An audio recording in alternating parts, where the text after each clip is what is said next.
Reveal uncertainty. This one is the opposite dynamic of how I used to think of confidence, right? We think of confident people as people who are just like, bum, you know, it's like Wonder Woman, right, is confident. We think of Superman is confident, who just knows everything. Really what it turns out to be, high performers are listen to this, high performers are a lot less Superman and a lot more Clark Kent. That's what it turned to be. In all the research, with millions of data points, in all of my conversations, high performers were much more likely to reveal things like, I don't know, things like, I'm unsure. Things like, how do you think this should go? Things like, could you kind of help me with this? Like, high performers literally explicitly share that they don't know how it's going, they don't know how it's supposed to go, that they need some help, that they need some mentorship, that they need some guidance. That's confidence. Confidence is not holding back the deck of cards of your weaknesses. Confidence is a comfort with vulnerability. And when people say vulnerability, they often don't know what they mean. When we're talking about vulnerability, specifically related to confidence and high performance, like measurable outcomes, the thing that we can measure and see is that high performers in group meetings, in team meetings, in social situations, more often share their insecurity. They more often say, I don't know how this is supposed to go. Or, you know, they'll be the person, you know, at that fruit punch bowl who says, you know, I don't really know anybody here. I don't really know how to start to meet some of these people. Could you introduce me to somebody? And that's how they handle the social networking, where they're awkward. They instead of just sitting back at the punch bowl, drowning their sorrows and feeling bad about themselves, they engage the person next to them and say, hey, you know what? I feel kind of awkward here. I don't know a lot of people. Could you introduce me? That's how high performers are handling these little situations in life. They're not the most confident person in the meeting who goes, I know everything here. They're the most confident going, you know what? I don't know this. Here's my question. What do you guys think? And that is how you lead confidently. You reveal that you don't know everything. Saying I don't know is power, not weakness. But you've been trying to do too many things on your own. And that's one reason you don't have the confidence you deserve at this stage of your life. Because see, I didn't want to start with my definition of confidence for you, because I want you to be thinking about it, but I'd like to share it now that we've talked about defining and measuring it. The way I look at confidence is I think the confidence that matters the most is the confidence in one's belief in our ability to figure things out. That's what I believe confidence to be. Do I believe in my ability to figure things out? Not, do I know things? Because it's not always true. There's a lot of things I don't know. But do I believe in my ability to figure things out? Now there I'm confident.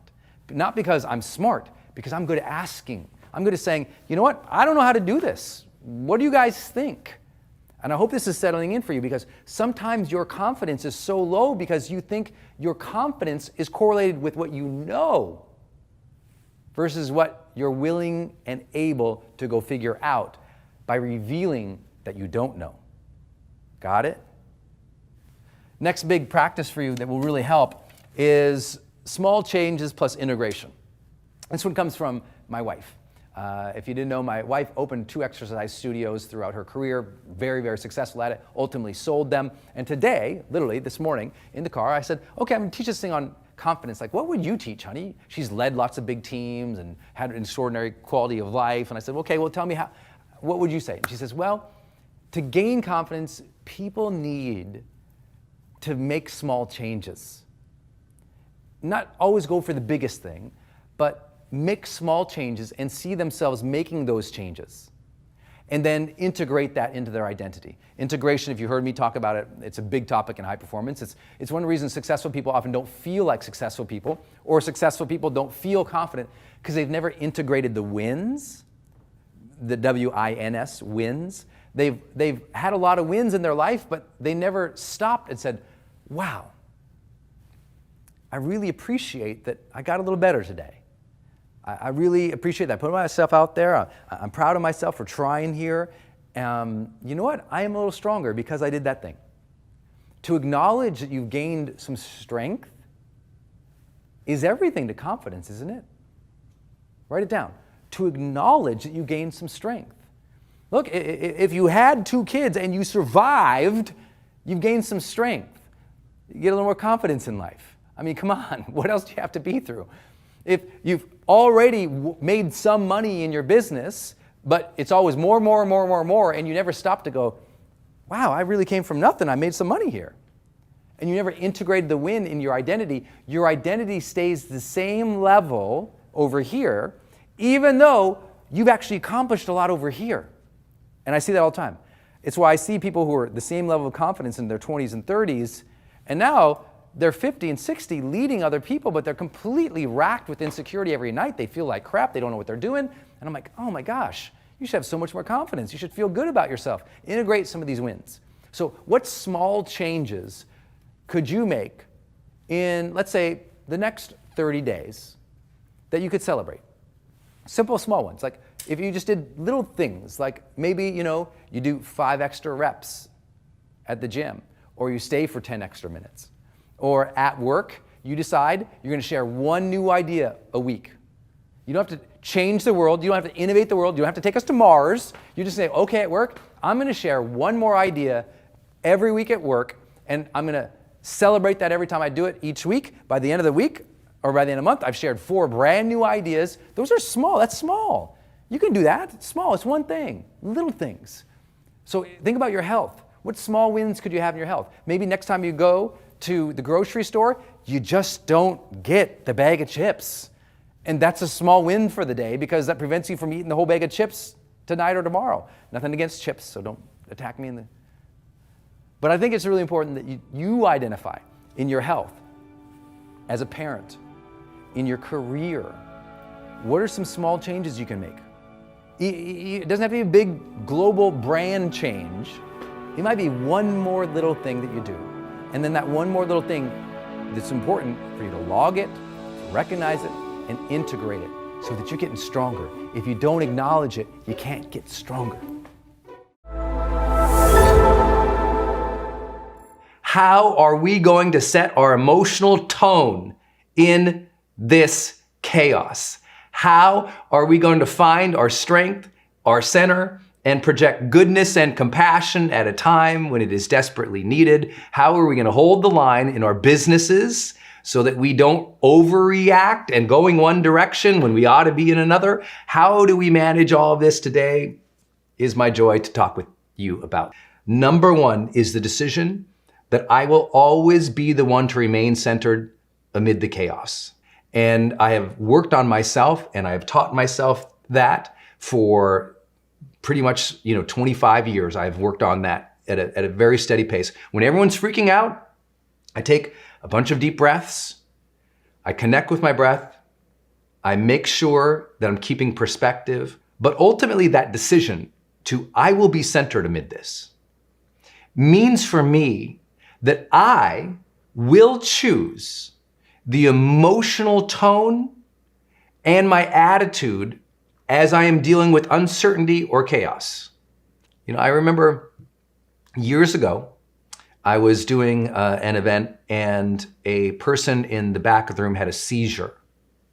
And literally they fell out of their chair, and on the ground they started having a full physical reaction to the seizure as well, where they were shaking, and it was terrifying for the people around them.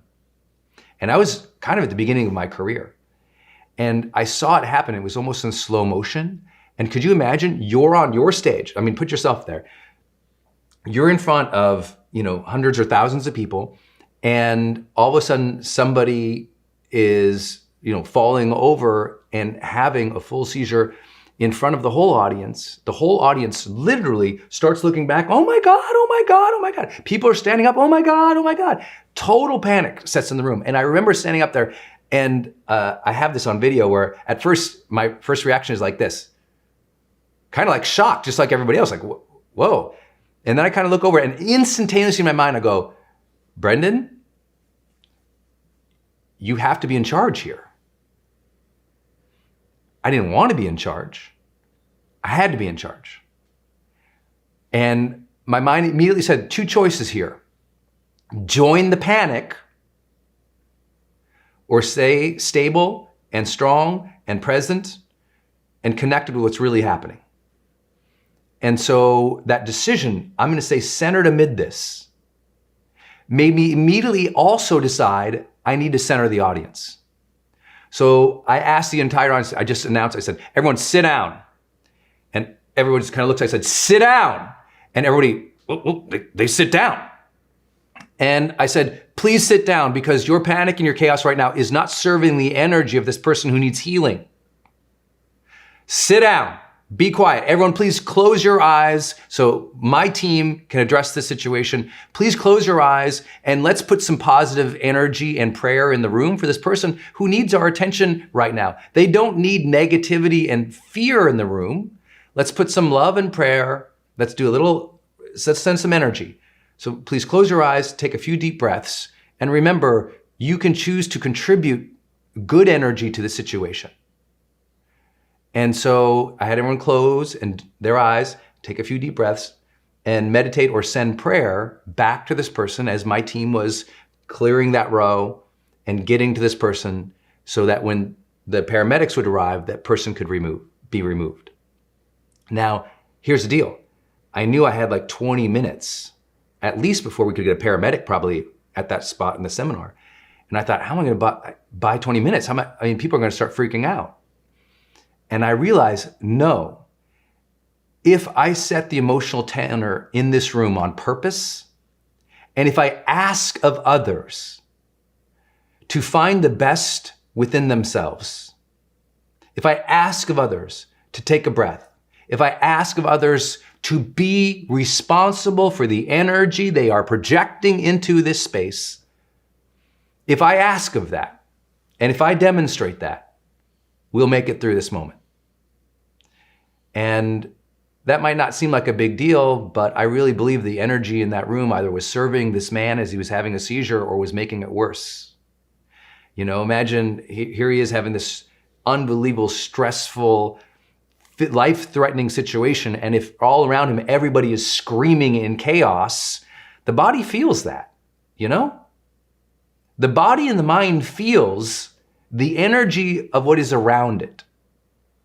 And so if that is true, let us all be responsible for the energy we are projecting right now.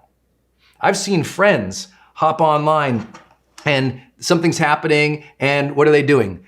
They're contributing to the chaos. They're posting snarky comments. There's sarcasm, blame, vitriol, anger.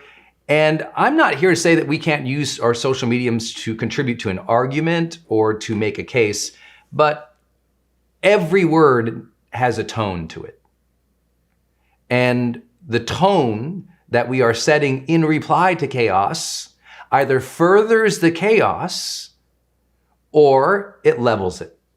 And the more of us who choose to be even, tempered, thoughtful, caring, compassionate, you know, the values that we would all hope to have as a global citizenry, the more that we will judiciously take action in a thoughtful way.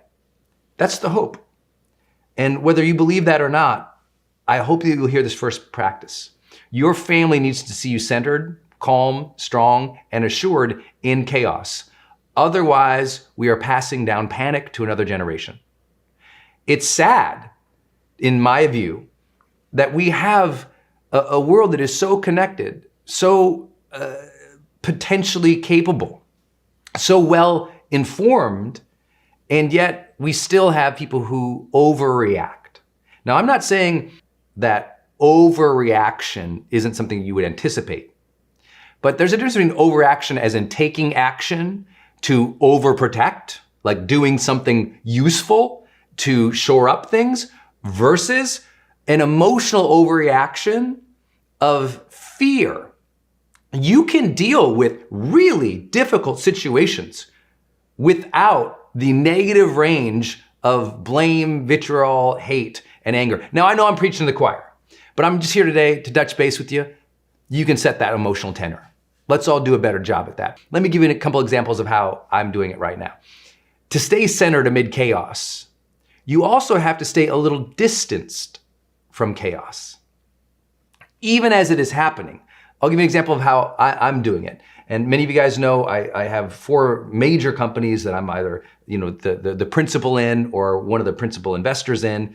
And for me, like lots of different teams around the world, and obviously you've seen here, we have a global community.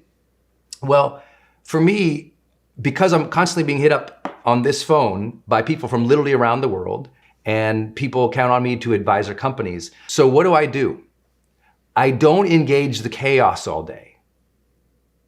Instead, I work my plan.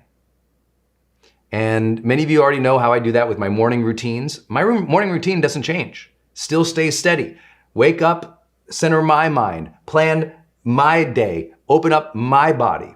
But I also do simple things right now. Right now, listen, I'm not checking in my phone every 10 minutes because, right, guess what you want to do in chaos? Refresh.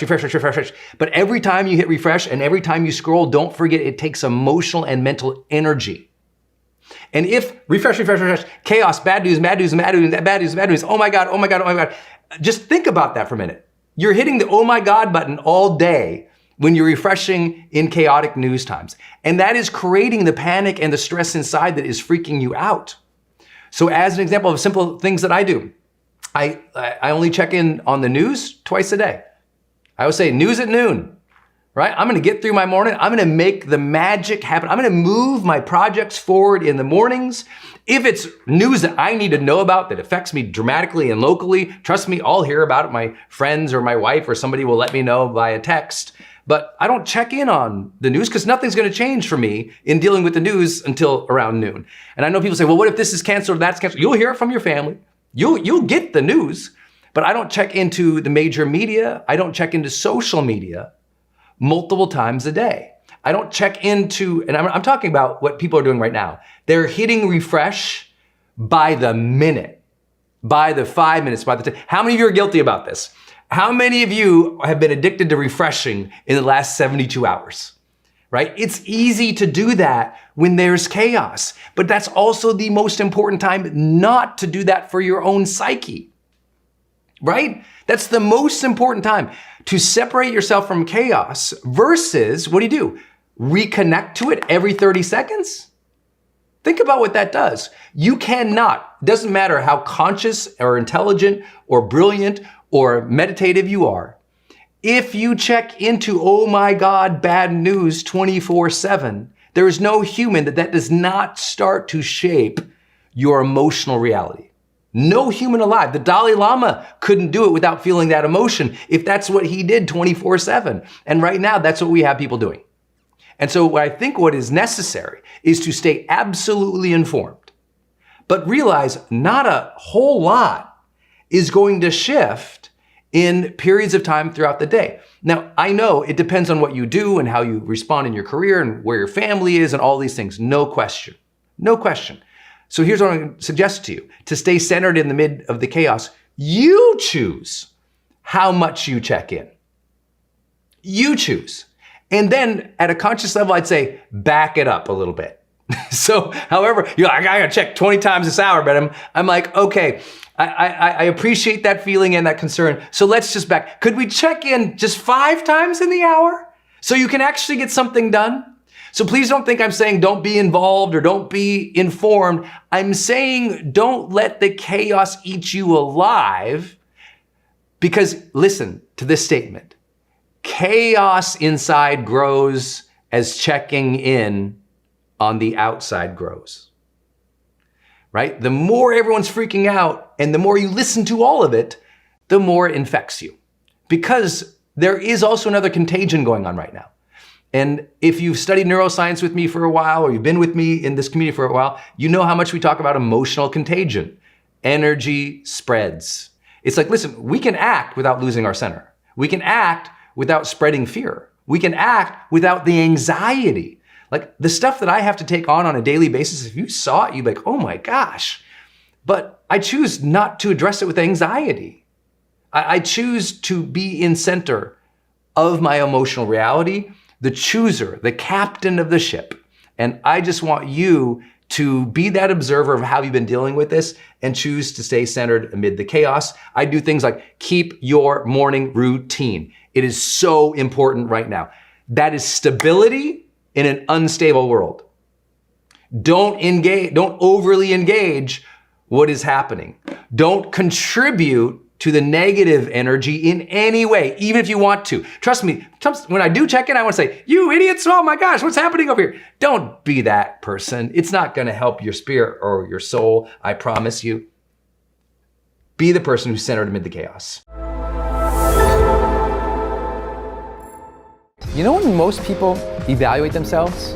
When they have a performance review coming up at work, when they've really screwed something up and they're guilty and they're thinking of all the other stupid things they've done that hurt them, you know, when they hit a birthday, when they hit New Year's, when someone holds up a mirror in front of them and says, hey, you're being a jerk, and they have to really reevaluate. Most people are not proactively assessing their performance. And so when it comes time to do that, they're disappointed. And so if this is not a basic habit for you, I need you to start scoring yourself at the end of the day. Now, people really don't like this one, and I'm just going to be upfront about that. You probably won't want to do this, and a lot of people don't. But if there's something inside of you that is restless for that next level, we're going to have to start measuring. If you don't measure it, you can't improve it. And the same way that most people, you know, if you ever try to lose weight or gain, you notice, apparently this is weightlifting talk, but if you've ever tried to like get stronger, you got to write it down.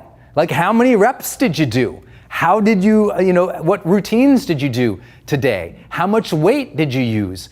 Like, if you do that in the gym, well, you got to do that in the playground of life too. But most don't. And they're really struggling. I can't tell you, it's just like painful to watch. I'll show up and I'll like, tell me about your life. And first, they don't even know where to start because they've never measured themselves. And then second, in the dialogue with me as a high performance coach, I find them disappointed, upset, struggling, unsure of themselves. And a lot of that could have been handled if, on a more consistent basis, they were self-aware and personally accountable to their own behavior and growth. I mean, isn't it true? Don't you know somebody you wish, oh my gosh, I wish that person would like stop at the end of the day and say, am I being a good person? I mean, isn't there someone you're so frustrated with right now in life who you would just love to sit them down and say, hey, you need to be more self-aware. You aren't paying attention to who you're being, and it's hurting everybody around you. Jerk. You know, we all have that person we wish they were more self-aware. But how do you get self-awareness? You just go to a meditative retreat once a year? Do you luck out into being a self-aware person? Self-awareness is gained by self-evaluation. If you want to be better, aware of who you are, where you can grow, how you can uniquely give or serve, we need to evaluate yourself. Does this make sense? So what are your habits right now for evaluating yourself? What do they look like? How are you measuring yourself and your progress in life? What are those? If you got some, man, virtual high five, I could be there with you. You know, celebrate that. That's awesome, right? That's incredible, because most people don't do that. So I hope that you are doing that, but it's a struggle for a lot of people too. So here's a simple way that you can end your day scoring yourself along the lines of, again, what we're talking about here, productivity specifically. You might have other ways. You might score your personal values. You might score your energy. You might score how much influence you had with other people. I'm going to give you some related to what we talked about, productivity, so we can get some quick wins and gains for you as we jump into more in-depth training. Here's what those are. I would like to ask yourself at the end of the day these specific statements, and then rate yourself. Low, 1 means you suck. Okay? 5 means you're awesome. You're doing a good job, okay? So let's walk through these. Number 1, I worked on things that mattered most today. I know that's basic, so I'll go fast here. Number 2, I progressed a major dream or goal today. Meaning, did you progress today? Number 3, I avoided distractions well today. Number 4, I set intentions before each major activity today. That's a huge one. Number 5, I fully engaged and enjoyed my efforts today, because high performers strive satisfied. They're engaged, and in that engagement they find joy. and they find fulfillment, satisfaction, confidence. It's by engaging. So how did you do today? Did you enjoy your efforts or not? Now remember, low, 1, 1, 1, 1, high, 5, 5, 5. Where are you here? So every day I sit myself down and I started scoring myself. This is probably about 7 years ago. And remember, 7 years ago, I was still then a certified high performance coach. 7 years ago, I was like, my career was just taking off. And what we want to believe is that people just kind of bumble into progress. People bumble into momentum. I'm telling you, high performers are more strategic and they're more self-evaluative. Now, many of them, this was a unconscious competence for them. They really didn't know that their self-talk was so oriented towards self-evaluation until I did some coaching and interviewing with them to discern that. But it turns out high performers, they're measuring stuff. Now, I just want to make it easier for you. So here's a simple tool. Just write those things down, then score yourself. Now, when you score yourself, at the end of the day, add your score up. So let's say your 3s all the way down. That'd be 3, 6, 9, 12, 15. Montana kid doing math. And it was right. Okay, 1, 2, 3, 4, 5. So let's say you're 15. So you add your score up, that'd be 15. Then multiply it by 4. 15 times 4 is 60. That will give you a score of 100%. Okay? Whatever your score is, keep seeking clarity each day, and you'll get better and better and better. Try to improve this each day. Look, there's going to be days you're a 2, other days you're a 5, but the goal is to ask yourself this. Like, I want you to do something, and if this sounds too basic, here's what I want you to do, and add to your routine that maybe you already have. Maybe you end your day with journaling. Congratulations, not enough. Okay? Instead, what I want you to do is create your own scoring mechanism for the end of the day, whether it's taking a page out of my playbook here, or you're scoring yourself, right? If I ask you, how'd you do today? And you go, good, that's one level of self-evaluation. But if I say, how did you do today? And I give you a specific context. How did you do today in keeping to your own agenda? That you might say, good, or pretty well. But if I say, how did you do today in keeping to your own agenda on a scale of 1 to 10? 1, you sucked and got pulled into everybody else's agenda. You got totally distracted. You didn't get anything done you wanted to. 10, you were superbly excellent today. You stayed on point. It's a different quality, isn't it? When you got to rate yourself and you're like, I was a 6. And then my next question to you goes, well, why were you a 6 versus say a 10? Then you can go, oh, well, because I made these decisions, or I allowed that, or this person did this. Okay, great, okay. Well, what would it take to go from a 6 to a 10? Well, I would have had to have done this, or next time I would do this, right? As soon as you score yourself, you have an anchor or a benchmark from which to move yourself and a different level of self-evaluation. So what could you, I know I'm talking along about this, there's one reason. I'm trying to get you in your own unconscious mind right now to be generating a lot of ways you could score yourself. Because for me, there's 50 different things I score myself on at the end of the day. 50. Now, here's the thing. I don't let my low numbers bum me out. Because the truth is, you know what? Measuring myself across 50 things every day, it's not like I'm a robot. I'm like, it's not like I'm perfect in every one of those areas. But here's what happens. Let me tell you this. This is a huge insight, so please write this down. If you're not scoring yourself consistently, that's why you feel so out of balance. If you're not scoring yourself consistently, that's why you feel yourself so out of balance. It's why, one day you realize you've been working so hard, but you neglected the kids. Why? Did you neglect the kids because you're a bad person or a bad parent? No. It's because you didn't have the quality of your experience with them on a radar, on a dashboard, on a sheet at the end of each day or maybe each week.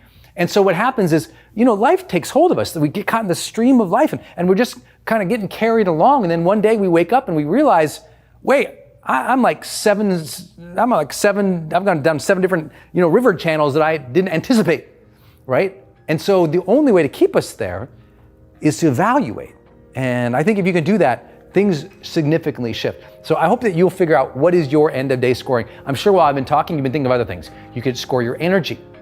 You could score how you treated your wife or your kids or your team. You could score how much you stayed focused. You could score how well you actually made sales, or how well you dealt with clients, or how well you built your business. I don't know what it is for you. But if you don't know what it is for you, and if you aren't scoring, I know the next level is right there for you. It's right there. So put this in play.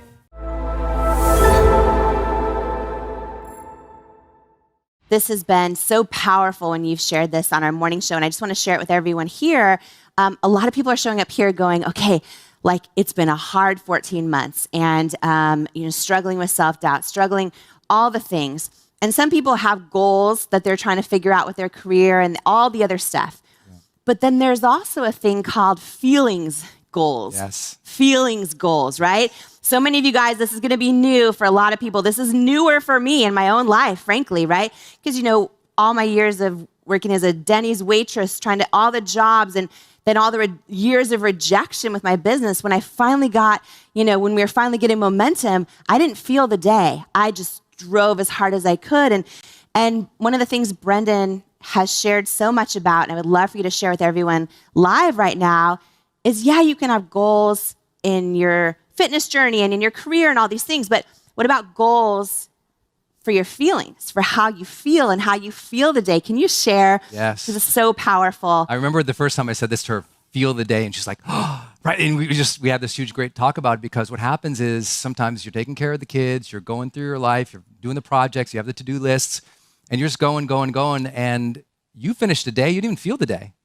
There's no reverence for life, there's no love, there's no heart, there's no spirit, no flow, no connection, no creative pop.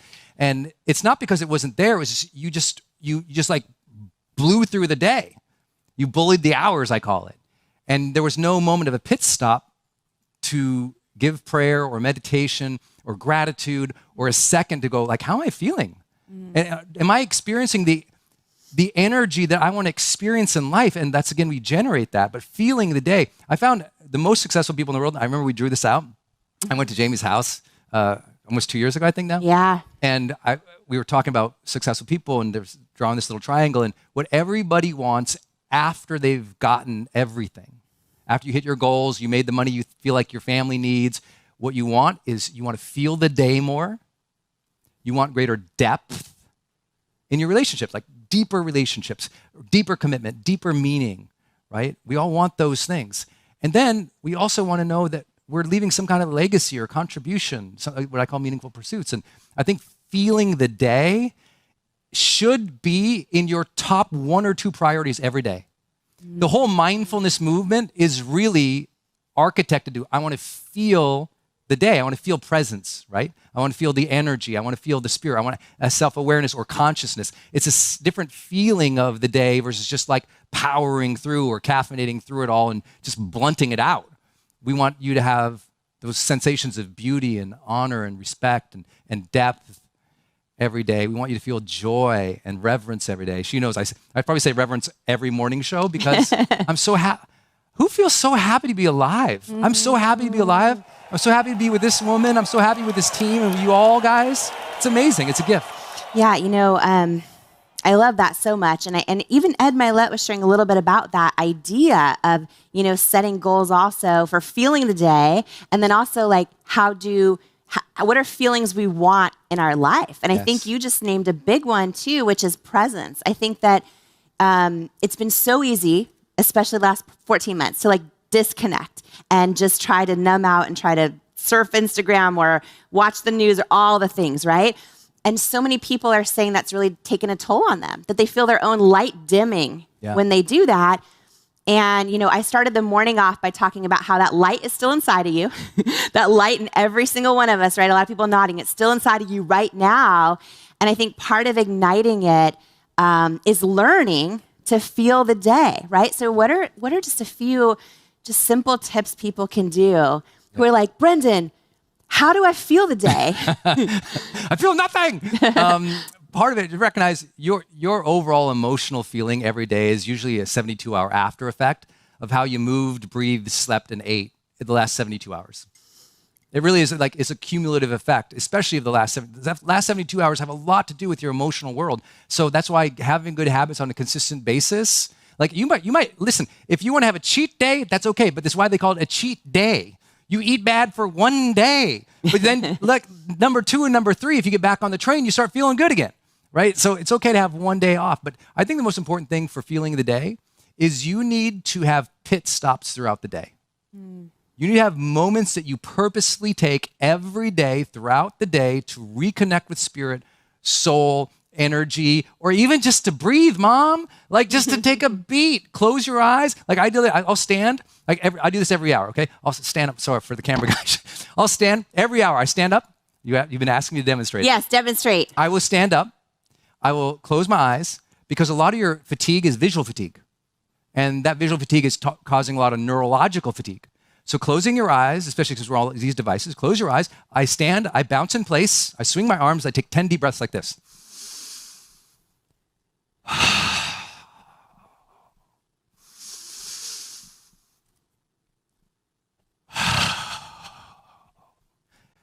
10 deep breaths like that every hour. And it re-energizes my body and my brain, and it's a little pit stop. And now my mental focus is back. When I open my eyes, I go, what's my intention for this next hour? And that little pit stop makes me go longer, just like a race car. It can go around the whole race, but it doesn't. It takes the pit stops to tune it up so it can go longer and faster and win the race. You need a little more pit stops to tune your mind up, amp up your emotions, reconnect with the heart or the spirit or the soul. And if you are just grinding all day, there's no pit stops. That's the equation for burnout. Yeah, well, so many people feeling burnt out, right? People that aren't leaving their home but because of the pandemic, but just so burnt out and so overwhelmed. And one thing you shared that I want to make sure everyone caught is the idea of visual fatigue, because that was a huge aha moment that I had with you on the morning show just in the past few weeks. I thought, you guys, we implemented this at It Cosmetics. We grew to over 1,000 employees, and we would start ending meetings like 5 minutes before the hour, instead of just back-to-back-to-back meetings, right? Because the idea that you can get up and just walk around and move your body. But one of the things you brought up is I learned I was doing them wrong because I was like walking and moving, but still engaged. I would take meetings in the hallway walking, or I would check my email on that 5-minute break, Yes. right? And can you just quickly share the idea that when you do take a pit stop, when you do take that 5 minutes, right? And this is hard for a lot of people, but the idea is when you take that 5 minutes, the other 55, right? Or you take the 10 minutes, the other 50 are so much more alive. Yes. They're so much more alive. So people that say, oh, I can't afford to do that. No. You're so much more alive than those other 50.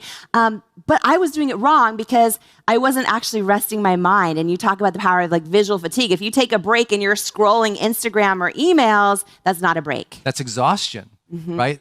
Scrolling is just exhausting your brain even more and more and more and more. It's engaging it, but it's exhausting it more and more and more. And so it's like this. You cannot possibly hope that burnout will end if you don't more consistently recharge. But we grew up on a century-old model that, we'll get to recharge when we retire. We'll get to recharge, 2 weeks out of the year when we have vacation. It's why people are miserable, because the burnout is real because they don't recharge. That one day I'll recharge, the spa day, or a year from no. The world's largest study of productivity that's ever been done found out the most productive people in the world who also reported high levels of happiness, they took a break on average every 52 minutes. Largest study ever done. Every 52 minutes they took a break. Did they need the break? No, they're recharging. If you're crashing at 2 and 3 o'clock in the afternoon every day, it's time to take a hint. You need to recharge at like 10:30, 11:30, or 1:30 to prevent the crash that happens 2 or 3. The crashes happen because the recharges are not happening. And so the burnout will always be there. And I always say, make sure you don't blame the burnout on anybody. Please don't blame your burnout on your kids. That's not fair to them. Don't blame your burnout on the team. Blame the burnout on either ambition that is unmet with planning or just not taking care of and prioritizing your self-care or your well-being. take care of you so you have the energy to serve at your highest levels. I think that is something we can all align with.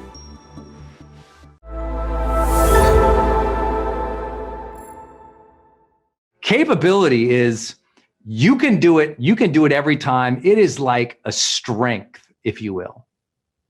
It is something that is, you are highly capable at that thing. You are at another level of skill that it shows up every single time. But here's the truth. Capability is as much as a mindset as a competence. Let me give you an example. A lot of extremely smart people who can handle the problem don't handle the problem because they don't feel capable. It's like, yeah, I know it, but I don't do it. It's like a lot of people who achieve a lot of great things, they actually, how many of you know someone who's very competent, has great skills, but lacks the capability to execute? See, capability is something capability is self-trust to take the action. It's not just, do I know how to take the action? It's, I'm an action taker. I'm going to show up. I'm capable to handle this. I will do this. I trust in myself to handle this, to execute again and again and again and again and again. That's capability. And I really want you to develop that in your heart and in your soul by checking off the simplest of things each day. If you have a list of 3 to-do lists, if you wrote down your 3 top priorities for the day, do those first. Before you do your social media, before you reply to everyone's DMs, inbox, voice message, text. It's like, listen, I have so many people who they spend all day just checking their email to reply to everybody else. Now that's fine if that's your job. If that's customer service, do that. That's your job. But if you're an entrepreneur, as an example, or you have a whole list of other priorities and you're just checking into other people's agendas all day to meet all their obligations, and you keep missing your key priorities day after day after day after day, your brain doesn't feel like you're capable anymore. Even though you might be smart, you're competent, but your brain doesn't believe you're capable.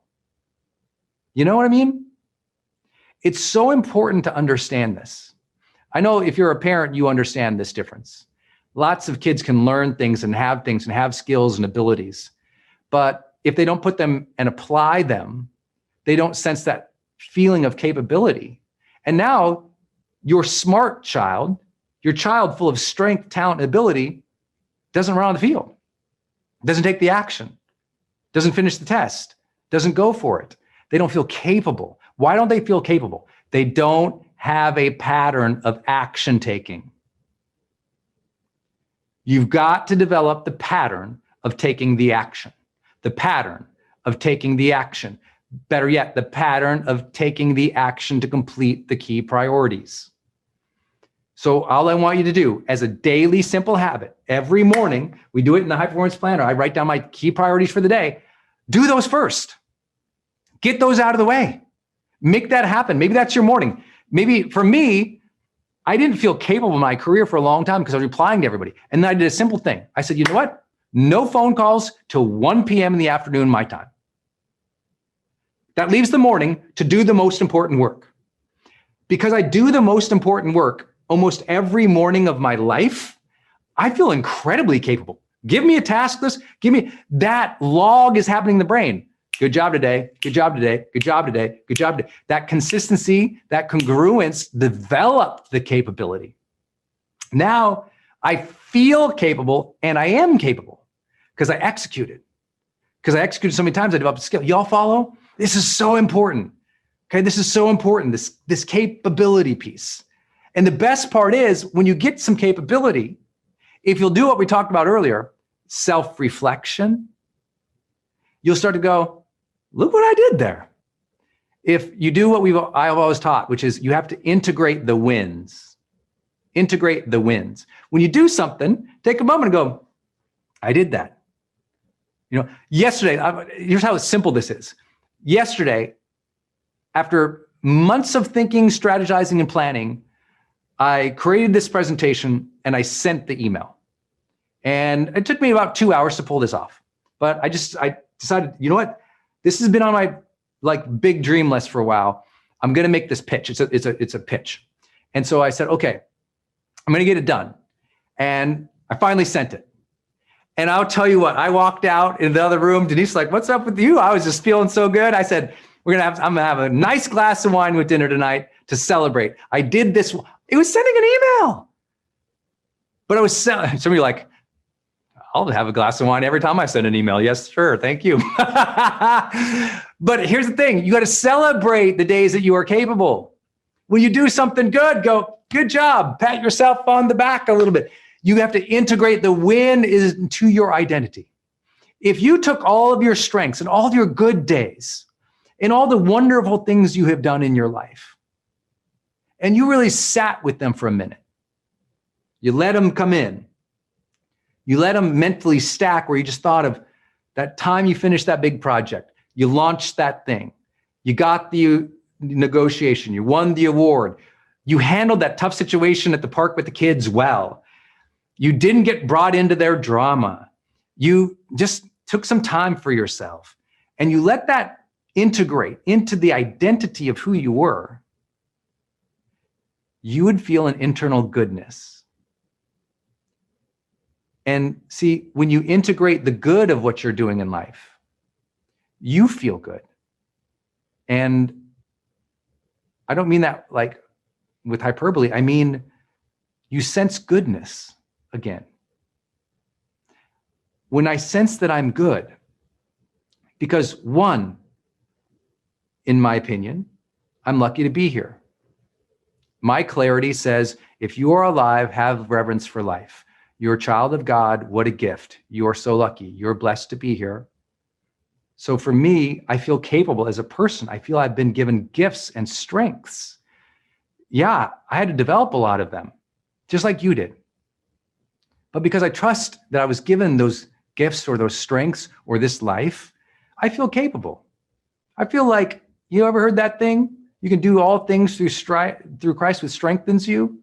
You ever heard about that? It's like, oh, yeah, I'm capable because I got someone watching over me. My dad's up there. My creator's up there. Grandma's up there. I feel good. I feel good. I feel capable because, you know what? I've done some good things. Okay. You let that come in. You let that goodness come in. Some of you haven't let your goodness shine for a while. Your vibrancy, your joy, that sense of soul or spirit or flow or femininity or masculinity, that part of you that's like this, because why hasn't it gone out like that? Because you haven't brought it in and stored it up. See, all you've done is deplete yourself for other people without those moments of self-reflection about the goodness that you're doing for other people, about the goodness you're doing in the world, about the virtues and the values that you stand for. You haven't let that stuff come in and sit, form into the cement of the foundation of your character. And so you wonder why it doesn't emanate. Why doesn't the goodness come out? Because you haven't sat with the goodness that's already within.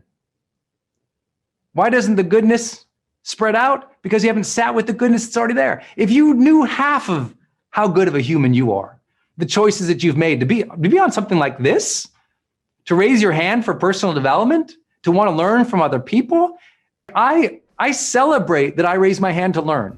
When I go to a seminar or I buy a course, I pat myself, I'm like, good job. You're learning, kid. You're not done yet. And I feel good about myself as a learner. I think learners tend to be more confident than people who think they know everything. You know? Because people who think they know everything are terrified that their worldview might break. Learners, like, I'll adapt. I'll figure it out, right? That adaptation mentality, that learning mentality gives me confidence. I believe in my ability to figure things out. This can be your day for personal growth. This can be that day you committed to and you remember and you go, that was the day I got myself a community. I got better coaches. I committed to making my life the absolute best that I could. This is that day. Make today your growth day. Click the button on this page and sign up right now.